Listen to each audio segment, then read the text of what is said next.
அன்பார்ந்த முருக பக்தர்களுக்கு வணக்கம். நான் ஜெயமிஸ்கே கோபி. சென்ற காணொளி பார்த்துருப்பீங்க. அந்த காணொளி புதுசாக பார்க்குறவங்களுக்கு என்னை கிட்டத்தட்ட ஒரு 2-3 வருஷமாக ஃபாலோ பண்ணுறவங்களுக்கு புரிஞ்சிருக்கும். புதுசாக பார்த்தவங்களுக்கு ஓரளவுக்கு புரிஞ்சிருக்கும். அதில் ஏதாவது மற்றொரு மனம் புண்பொடியாவோ, இல்லை நீங்கள் நினச்சதை நான் பேசாமையோ, இல்லை எதிர்பார்த்ததை பேசாமையோ, அது பேசி உங்களுக்கு ஏதாவது ஒரு சந்தேகமோ, இல்லை கேள்வியோ, இல்லை ஒரு வருத்தமோ ஏற்பட்டிருந்தால் அதுக்கு நான் மன்னிப்பு கேட்டுக்கிறேன். ஏன்னா திரும்பவும் சொல்கிறது, அரசியல் என் வாழ்க்கையில் கிடையாது, அது சார்ந்த எந்த விஷயமும் கிடையாது. நான் சொன்னது எல்லாமே என்னோடய முருகர் ஆராய்ச்சியும் கர்ம ஆராய்ச்சியும் முன்னந்த உண்மையும், இந்த முருகப்பெருமான் எப்படி வழி நடத்துகிறான்ற விஷயத்தை மட்டும்தான் நான் பதிவு செஞ்சுருக்கேன். அதில் கண்டிப்பாக அந்த புரிதல் எல்லாருக்கும் வரும்னு நான் நம்புகிறேன். இமயமலை பயணம் கார்த்திகேய முருகர் கொடுத்தது. எங்கேருந்து ஆரம்பிக்கிறதுனா, திரும்ப போன வருஷத்துலேருந்து ஆரம்பிக்கணும். போன வருஷம் கார்த்திகேய முருகரை அங்கே போய் வச்சு பூஜை பண்ணி எடுத்துகிட்டு வந்துடுன்னு சொல்லி எடுத்துகிட்டு போகிறேன். அங்கே போனதுக்கப்புறம் ஒரு சம்பவம் நடக்குது. பத்ரிநாத் போகிறப்போ, இந்த பத்ரிநாத் ஒரு பெரிய அதிசயம். இந்த வாட்டி நான் போனது பத்ரிநாத் போகிறப்போ, நரசிம்மர் கோவிலில் நான் தியானம் பண்ணுறப்போ, அந்த ஜோஷி மட்டுன்ற இடத்துல தியானம் பண்ணுறப்போ எனக்கு ஒரு விஷயம் வருது. இங்கே மாதிரி புது சிலை செஞ்சு வைக்கணும்னு சொல்லி. ஏன்னா அந்த நந்து மகாராஜ்னு அங்கே இருக்கார். நீங்கள் இதுக்கப்புறம் கார்த்திக் சுவாமி கோவிலுக்கு போகிறவங்க பார்ப்பீங்க, அங்கே நந்து பூஜார்னு ஒருத்தருக்கு அவர் எடுத்து கொடுக்க மாட்டேன்ட்டேன், நீங்களே எடுத்துங்க அப்படின்னாரு. என்னடா அவர் இப்படி சொல்கிறாருன்னு சொல்லி எடுத்து வந்ததுக்கப்புறம் தான் புது முருகர் சிலை செய்கிறோம். புது முருகர் சிலை செஞ்சதுக்கப்புறம் அதுக்கே ஒரு பெரிய போராட்டம். அதை நான் நிறைய காணொலியில் சொல்லியிருக்கேன். அந்த சிலை செஞ்சவர்கிட்ட தான் நான் செய்யணும்னு சொன்னேன். இதை கொடுத்து இதே மாதிரி இன்னொருத்தர் புதுசாக செய்யக்கூடாது. இதை யார் செஞ்சாரோ அவர் பேர் சரவணன், அந்த சிற்பி பேர், அவரை தான் பிடிச்சி செய்யணும்னு அவர் கிடைக்காம, அதுக்கப்புறம் எப்படியோ கரெக்டாக அந்த நிகழ்வுக்கு வர்றதுக்கு முன்னாடி மே மாதம் 7ஆம் தேதி இந்த நிகழ்வுக்கு வரதுக்கு 2 மாதத்துக்கு முன்னாடியே இந்த சிலையெல்லாம் ரெடியாகி கைக்கு சேர்ந்துருச்சு. ஒரு பெரிய அற்புதம் இந்த கார்த்திகேய முருகர் கொடுக்குற விஷயத்துல நடந்துச்சு.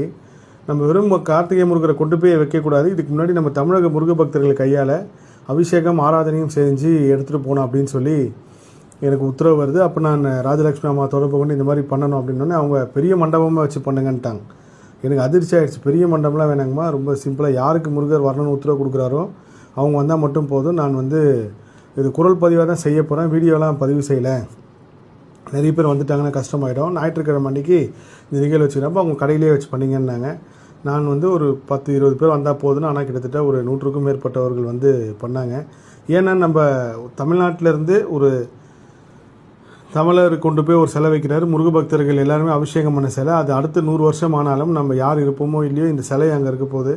முருகப்பெருமான் கார்த்திகேய முருகர் கையில் அபயத்தோடு எல்லாருக்கும் ஆசி வழங்க போகிறாரு. இது இன்னும் எத்தனை ஆண்டு காலமானாலும் இந்த வரலாறு அப்படியே இருக்கும். இது ஒரு சாதாரண நிகழ்வாக இருக்கக்கூடாது, ஒரு அற்புத நிகழ்வாக இருக்கணும் தான் இப்படி பண்ணது. ஆனால் இங்கே அபிஷேகம் பண்ணதுக்கு எனக்கு அங்கே முருகப்பெருமான் ஒரு பாக்கியம். இதுவே நான் உணரல. எனக்கு ஒரு முருகபக்தர் கமெண்ட் பண்ணியிருந்தார், நீங்கள் இங்கே முருகபக்தர்களை அபிஷேகம் பண்ண வச்சிங்க, அங்கே எனக்கு சங்காபிஷேகம் பண்ணுற பாக்கியத்தை கொடுத்தாங்க. கார்த்திக் சுவாமி மூலவரில் நான் உள்ளே இருக்கிறப்போ அந்த சங்கு எடுத்துகிட்டு நீங்கள் அபிஷேகம் பண்ணுங்கன்னு சொல்லி கொடுத்தப்போ எனக்கு சொல்ல வார்த்தையில் அந்த இடத்துல அங்கே நீங்கள் முருகரை தொடலாம், மூலவருக்கு கருவறைக்குள்ளே போகலாம், எல்லாமே அங்கே நீங்கள் தொட்டு உணரலாம்.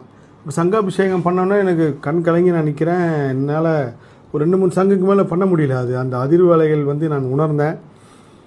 அதுக்கப்புறம் இன்னொரு பெரிய அதிசயம் என்னென்னா, முருகரை கொண்டு போய் வைக்கணுன்ற மட்டும்தான் என்னோடய ஆசை. முருகப்பெருமான் கொடுத்த உத்தரவு, உத்தரகாண்ட் டூரிசம்னு இதுக்கு முறையாக அனுமதி வாங்கி அவங்க சார்ந்த எல்லாருக்கிட்டையும் சொல்லி, இந்த மாதிரி 50 சிலை, இவ்வளோ ரூபாய் மதிப்புள்ள சிலை இங்கே கொண்டு வைக்கிறோம். இந்த சிலைக்கு முழுக்க முழுக்க நான் தொகை பே பண்ணி தான் நான் வாங்கினேன்.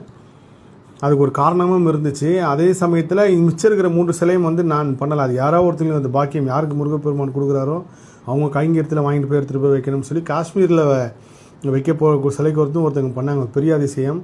காஷ்மீரில் ஒரு ஆணவம் சம்மந்தப்பட்ட இடத்துக்கு அந்த சிலை போகுது. அப்போது அவங்க நீங்கள் இது பண்ணுங்கன்ட்டு எனக்கு உத்தரவு வந்துச்சு, உங்களால் முடிஞ்சால் செய்யுங்கன்றப்போ அவங்க சொல்கிறாங்க, எங்கள் அப்பா இராணுவத்தில் இருந்தார் அப்படின்னாரு. மேபி அது அவங்க அப்பா பேரும் இவங்க கேட்டவங்க பேர் எல்லாமே முருகப்பெருமான் பேர் தான். ஒரு பெரிய ஆச்சரியம். அது அடுத்தடுத்த காணொலியில் நான் பதிவு செய்கிறேன் அந்த நடந்த சம்பவம்லாம். இப்போ முருகர் கொண்டு போய் வச்சா மட்டும் போதும்னு சொல்லிட்டு நான் இருக்கும்போது திடீர்னு ரவிசங்கர் சார் பிராண பிரதிஷ்டை பண்ணி நம்ம வைக்கணும். நான் அங்கே குருக்கள்கிட்ட சொல்லிட்டேன், நீங்கள் எவ்வளோ சீக்கிரம் முன்னாடி போக முடியுமோ கொண்டு போய் சொன்னால் பிராண பிரதிஷ்டைன்னா எனக்கு ஆச்சரியமாக இருந்துச்சு. முருகர் எல்லாத்துக்கும் தயாராகி எல்லா திட்டத்தோடு தான் இந்த விஷயத்தை நடத்தியிருக்காரு அப்படின்னு சொல்லிட்டு. மே 7ஆம் தேதி நிகழ்வு நடக்குது. 6ஆம் தேதி நான் இரவே அங்கே போய் தங்கிட்டேன். மற்ற எல்லாருமே 40 கிலோமீட்டர் தாண்டி தான் இருந்தாங்க. மே 7ஆம் தேதி காலையில் கிளம்பி வர மாதிரி. நான் மட்டும் முன்கூட்டியே போய் விடிய காலத்தில் நம்ம எழுந்து போய் அங்கே மேலே முருகர் சாமி சிலையை சேர்த்துடணும். கார்த்திகேய முருகரை கொண்டு போய் சேர்த்தப்புறம் அந்த பூஜை புனஸ்காரம்லாம் பண்ணி நடக்கணும் அப்படின்னு சொல்லிட்டு பெரிய அவரோட கொண்டு போய் சேர்த்தேன். அந்த பிராண பிரதிஷ்டை செஞ்சது சொல்ல முடியாத ஒரு வார்த்தை. அதுக்கப்புறம் செங்கோல் ஆதீனம், அவர் ஐயா வந்து தமிழ்நாட்டிலேருந்து வர்றது வந்து எனக்கு தெரியாது. அங்கே இந்த உத்தரகாண்ட் நிகழ்வு வந்து வருஷ வருஷம் நடக்குது. இந்த வருஷம் நிகழ்வு நான் 3வது வருஷம் கலந்துக்கிறேன். அவங்க கிட்டத்தட்ட ஒரு 4-5 வருஷமாக பண்ணுறாங்க.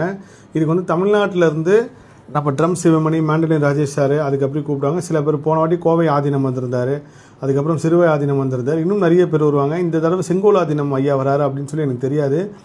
எப்போ எனக்கு தெரிய வரும்னா, நான் 6ஆம் தேதி பத்ரிநாத் கேதார்நாத் ஹெலிகாப்டரில் பயணிக்கலான்னு சொல்லி ஒரு திட்டம் இருக்கிறப்போ அப்போ தான் ஐயாவை நான் பார்க்குறேன். அவர் வந்து நம்ம செங்கோல் ஆதீனம் தூத்துக்குடி மாவட்டத்தில் இருக்கிறவர். ரொம்ப அவரை பற்றியே ஒரு தனி பதிவாக செய்யணும். ஏன்னா அப்போ கேதார்நாத்தில் -டிகிரி, அதுதான் அந்த ஒரு சித்தர் வழி வந்தவங்களுக்கு, சித்தர் பூஜை பண்ணுறவங்களுக்கு, தெய்வ பிறவிகளுக்கு எல்லாமே அது ஒரு பெரிய சக்தி. ஒரு செருப்பு போடலை, மேலே எதுவுமே போத்திக்கல. நான் அப்பயும் கேட்டேன், ஐயா எப்படிங்கன்னா எல்லாம் இறைவன் கருணை அப்படின்னு சொல்லியிருந்தார். அவர் தான் குழந்தை மாதிரி முருகப்பெருமானை தன்னோட கையில் வச்சு கொண்டு போய்